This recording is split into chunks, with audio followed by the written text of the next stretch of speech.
invenção cujo uso se tornou muito diferente daquele para o qual ela foi originalmente criada.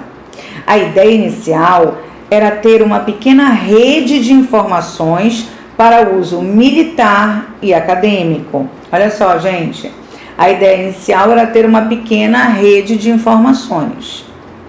No entanto, a rede se alastrou e, apesar de ainda existirem milhões de excluídos digitais no mundo, suas dimensões se expandem diariamente. Isso aqui é muito sério. Quando você lê, a rede se alastrou e, apesar de ainda existirem milhões de excluídos digitais no mundo, suas dimensões se expandem.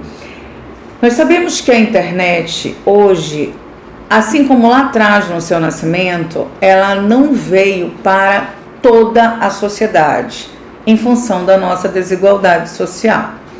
Mas entenda que aos poucos ela vai derrubando barreiras. Hoje ela ainda é para uma minoria da população, mas com o avançar do tempo ela vai invadir terrenos e vai chegar a todas as casas, como nós temos hoje a televisão. A televisão lá atrás, ela era tão somente para os ricos. Hoje, ela está em qualquer lar brasileiro. Do mais rico ao mais pobre, nós temos uma televisão. Nós só não temos a televisão onde a energia elétrica ainda não chegou. Mas onde a energia elétrica chegar, essa televisão também vai chegar. E assim, daqui a alguns anos, num futuro muito próximo, será com a internet. Até agora, a internet tem sido mais elogiada do que criticada, sobretudo pelo fato de ela ser sempre associada com liberdade de informação. Recentemente, quando as redes sociais e alguns aplicativos começaram a ser usados para organizar manifestações de rua, ela passou a ser um emblema da democracia. Olha só, vocês vão lembrar das várias movimentações que nós temos que começam nas redes sociais e culminam nas ruas. Isso é muito bom porque isso mobiliza pessoas, isso conscientiza pessoas, isso faz com que um coletivo lute em prol de um bem comum. Isso é muito bom. E aí, isso é um aspecto positivo da internet. Só que a gente não tem só o lado bom dela, tá? A arquitetura da internet atual foi concebida de modo que ela não possa ser censurada. E aí, a gente também vai discutir o aspecto ruim disso. O fato dela não poder ser censurada faz com que nós tenhamos absolutamente tudo que nós venhamos a pensar num contexto virtual. O problema é quando nós não temos maturidade para discernir os conteúdos e a idade também não acompanha isso. As crianças são as maiores prejudicadas. Os adolescentes acabam tomando conhecimento de assuntos que não seriam apropriados para a idade deles. As crianças idem. Então, com isso, nós temos deturpação de valores, deturpação de informações, nós temos a falta de instrução. Essa instrução que deveria ser dada tanto pela família quanto pela escola acaba não chegando em tempo hábil para essa criança e para esse adolescente. Então, com isso, a gente já percebe um contexto absolutamente negativo da influência da internet em ambientes sociais. E aí, como não pensar no comando 2, por exemplo? O avanço das novas tecnologias e a construção das relações interpessoais na sociedade atual. Nós vemos aí que as relações interpessoais começam a ser prejudicadas por esse avanço das novas tecnologias. Por quê? Como eu disse a você, nós temos crianças e adolescentes tendo acesso a informações, a assuntos, a cenas que eles não deveriam ter acesso. Isso acaba criando um conflito até de gerações, não só um distúrbio, dentro desse ambiente familiar, dentro da cabeça dessa criança, não só um distúrbio comportamental, mental, emocional. Isso tudo é maléfico para as relações familiares, relações entre pais e filhos, relações entre irmãos, o que essa criança vai levar para outros ambientes. Então, toda essa distorção é maléfica, toda essa falta de instrução familiar também é maléfica, e isso faz com que as relações interpessoais se quebrem. Isso falando só das influências influências de informações que chegam para essa criança e para esse adolescente. Eu nem estou ainda falando do que a gente poderia ter de quebra de relação física. Quantas famílias hoje têm em seus lares filhos divididos, cada um em seu ambiente, cada um em seu quarto, cada um com seu telefone na mão, com seu notebook, e a interação acaba se tornando quase que exclusivamente tecnológica. Isso também vem ferindo as relações interpessoais, isso vem afastando as pessoas, tá? Então, se você vai aqui para um viés negativo dessas relações interpessoais, falar do tempo e da posse desses aparelhos, a posse de conversas e de amizades e de esconderijos também, a gente pode pensar nisso. Quando você quebra a relação presencial, a relação virtual acaba sendo seu refúgio.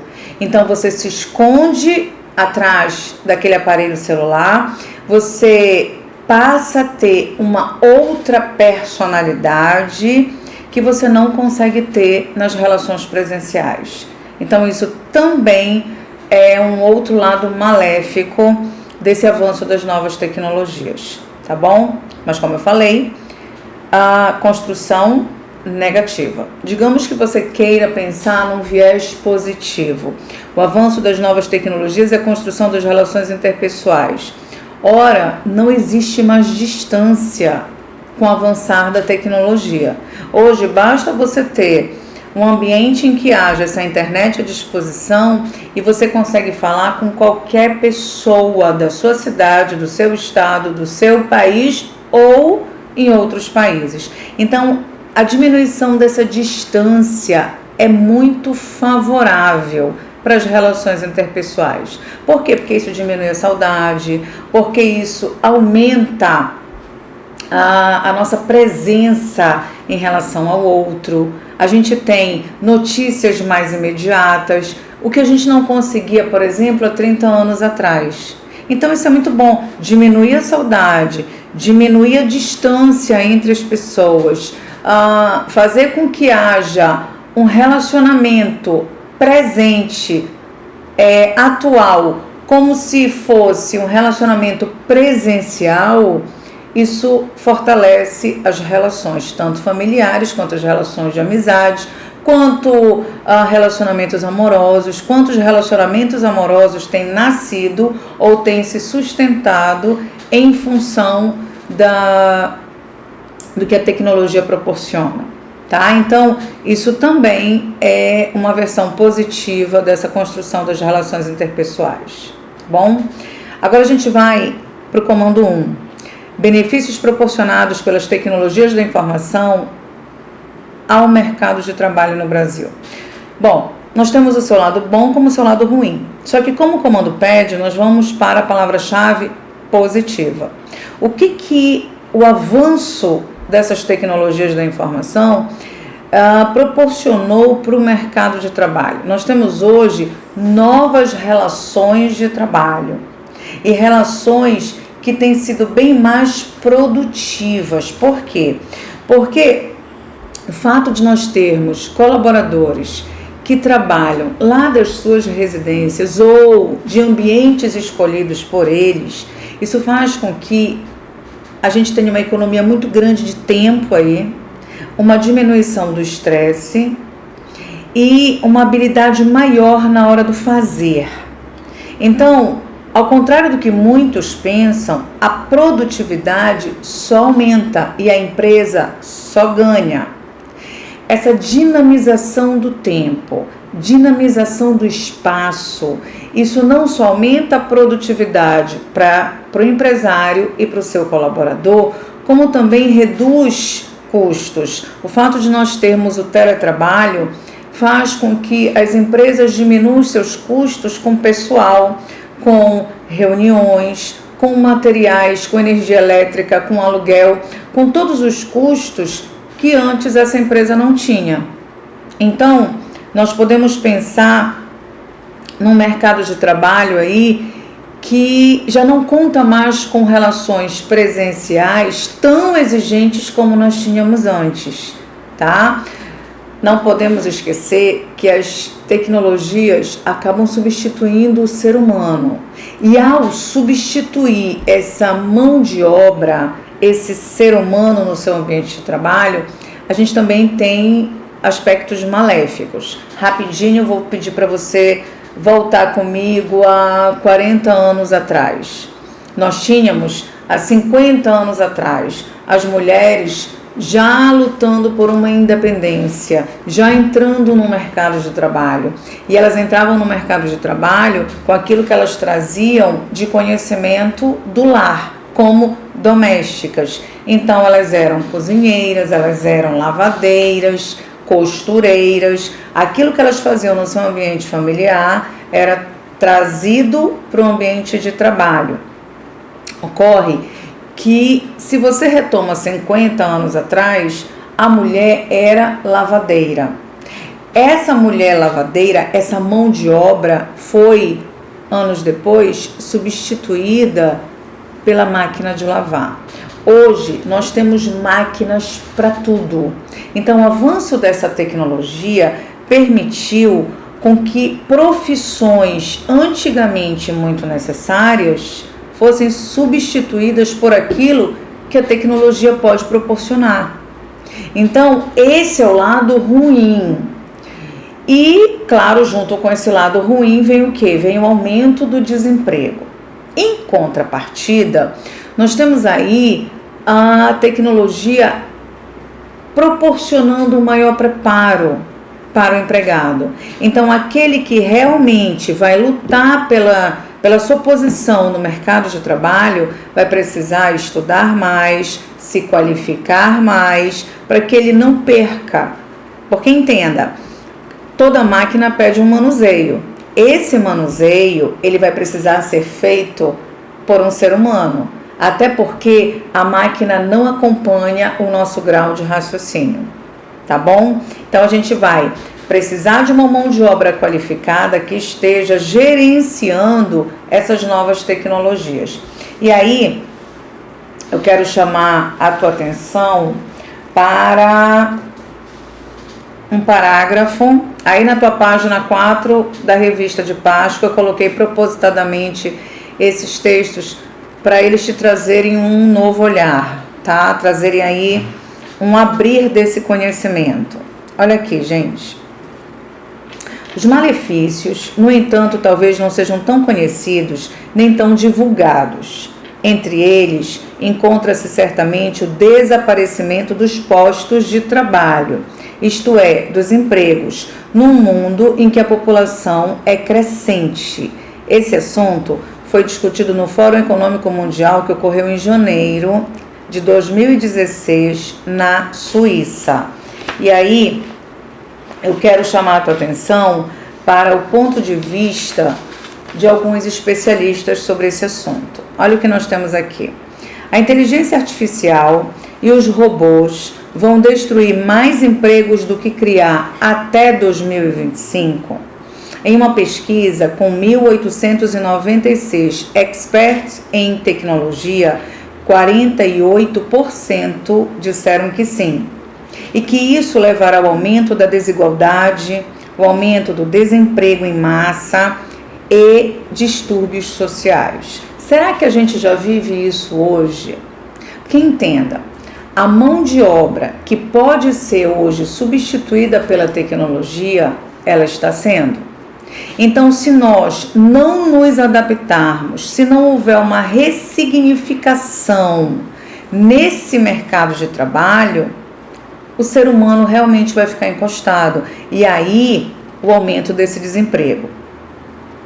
Os empregos que sobrarem serão de pior remuneração e menos seguros do que os existentes agora. Ou seja, tudo aquilo que a gente faz, que a máquina ainda não pode fazer, a gente ainda vai ter o ser humano fazendo.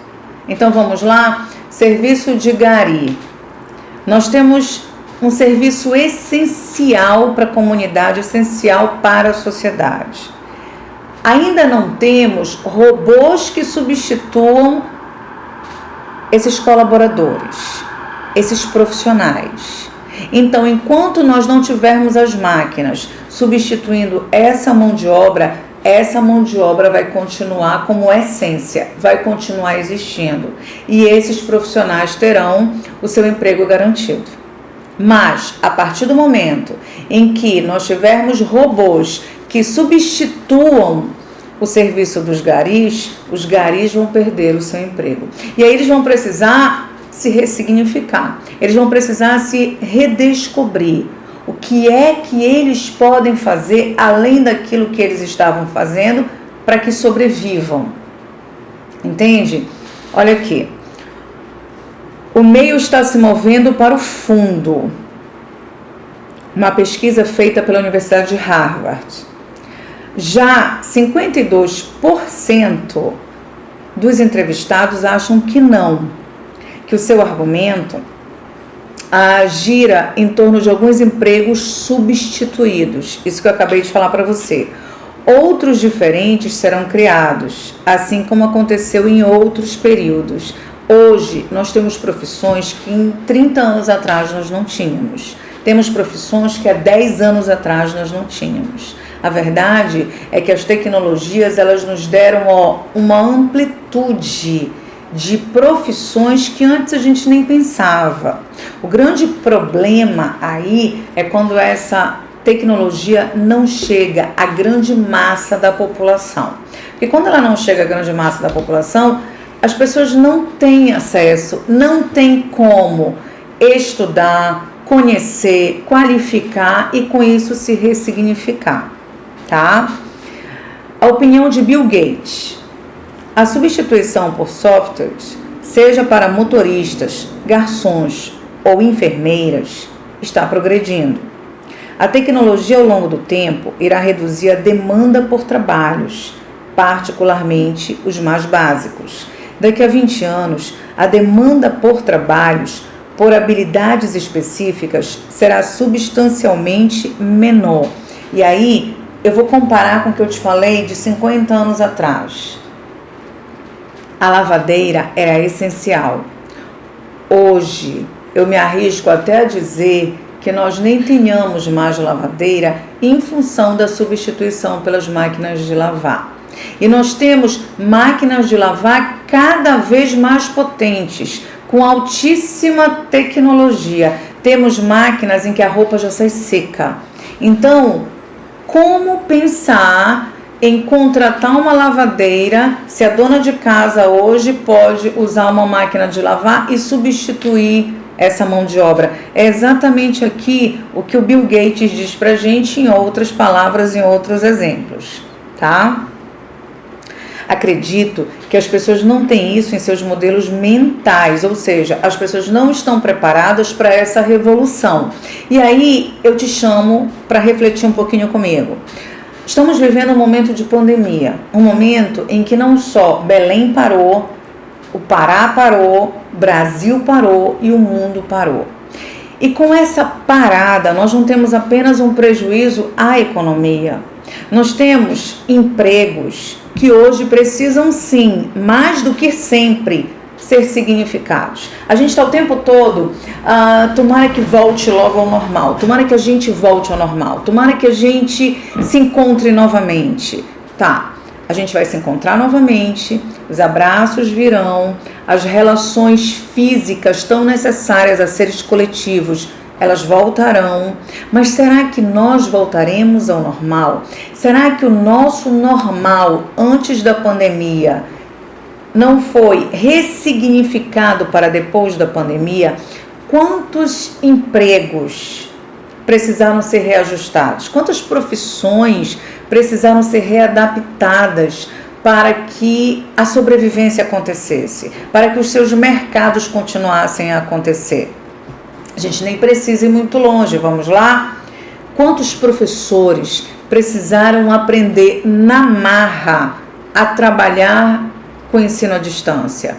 Quantos professores precisaram manusear uma tecnologia que eles não conheciam, uma tecnologia com a qual não existia uma intimidade, e eles precisaram parar, estudar, conhecer, se familiarizar para que o andamento das suas aulas fosse possível. Hoje eu só consigo chegar a você porque a tecnologia me permite isso. Eu só consigo chegar a você porque eu precisei ressignificar as nossas aulas. Então a gente hoje faz um bate-papo, mas esse bate-papo não é olho no olho, não é presencial. Isso é bom?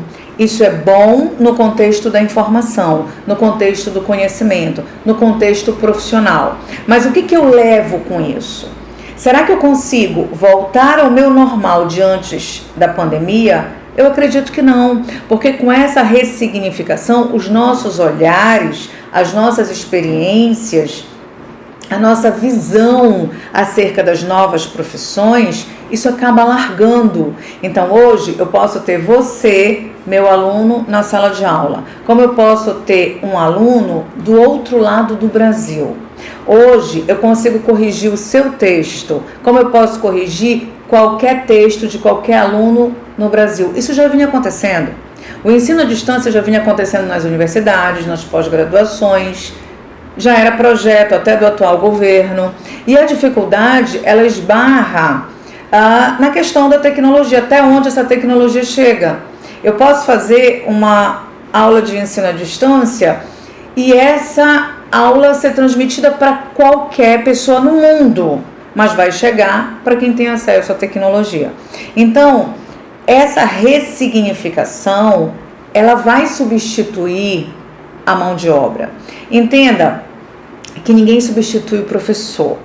A essência do conhecimento, a transmissão, o que a gente consegue levar para o nosso público, tá? Mas a gente tem como fazer esse transmitir de variadas e variadas formas. É isso que eu quero dizer para você. Quem não se adequar, quem não se ressignificar, quem não aprender essas novas tecnologias, todas as ferramentas que ela tem para proporcionar, não vai ficar no mercado de trabalho. Será automaticamente excluído e vai precisar se redescobrir, vai precisar entender o que se consegue ainda fazer profissionalmente para continuar sobrevivendo.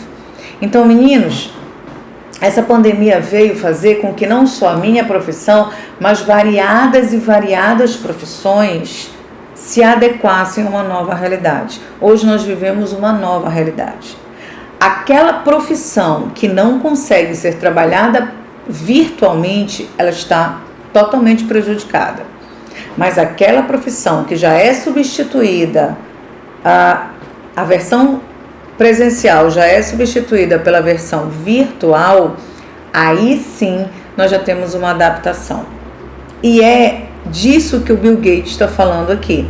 Quando ele afirma que as pessoas não têm isso em seus modelos mentais, é porque a nossa evolução, o nosso olhar para o futuro é muito lento. E com isso nós não fazemos investimentos no nosso próprio preparo, tá? As pessoas não estão preparadas para o que virá daqui a 10 anos. E com isso elas não começam a se preparar academicamente, profissionalmente, virtualmente.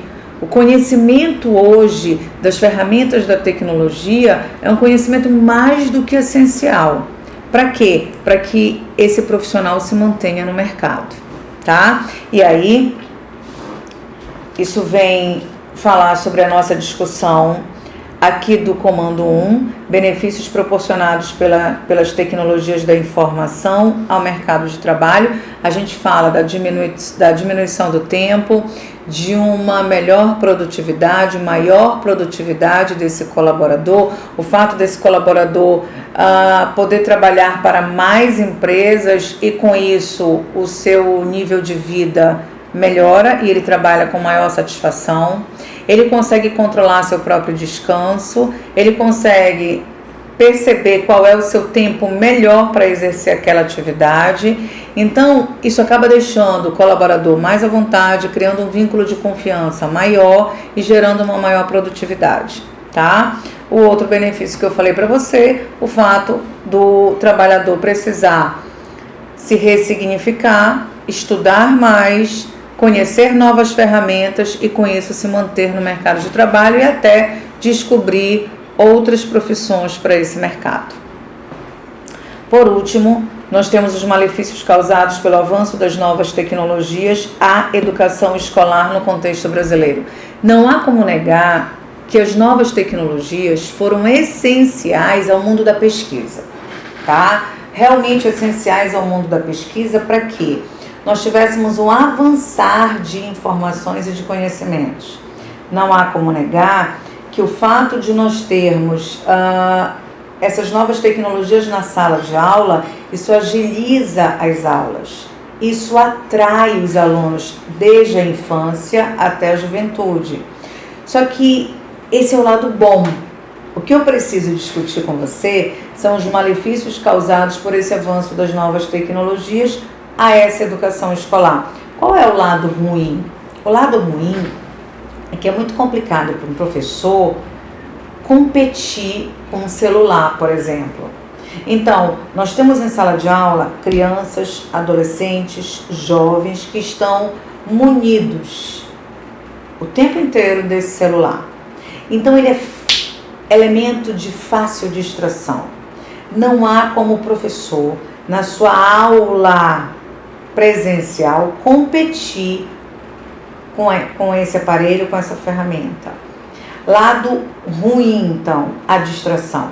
Hoje nós temos um número infinitamente maior de pessoas distraídas na sala de aula, dispersas. Além do que, esse mundo da tecnologia leva muito tempo dessa criança, desse adolescente. Com isso, a produtividade do sono, do descanso, essa falta de produtividade vai fazer com que esse aluno em sala de aula não dê o seu melhor, não esteja, na verdade, presencialmente ali.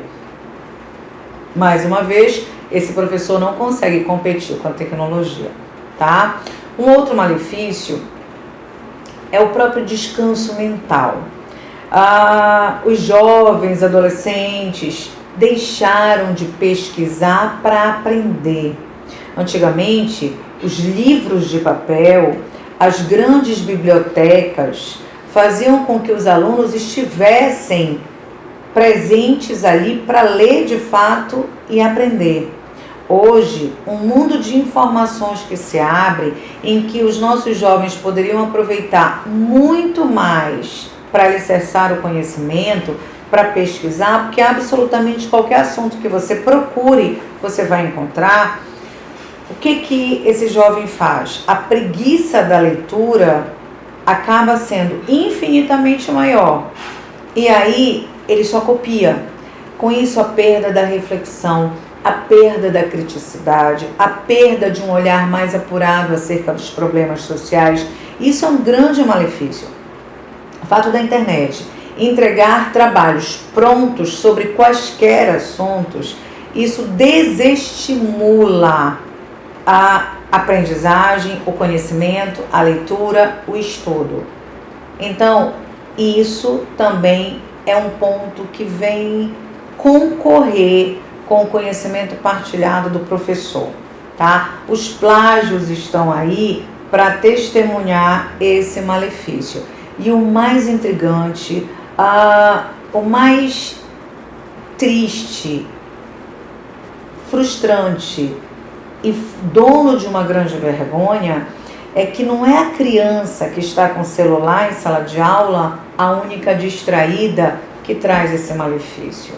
Quantos adultos maduros estão em salas de aula também copiando, plagiando trabalhos de outros profissionais? Olha como a perda da criticidade, a perda da reflexão, ela é em qualquer faixa etária. A perda dessa consciência e dessa necessidade para a leitura, para a aprendizagem, para o conhecimento. Isso se perde em qualquer faixa etária. Então, é um grande malefício desse avanço das tecnologias para a educação escolar, tá? Isso daí vai desde a base escolar a entrar no mercado da pós-graduação, nas universidades, em que nós temos tudo que está pronto, parece que não provoca a curiosidade. E isso acaba prejudicando a nossa educação.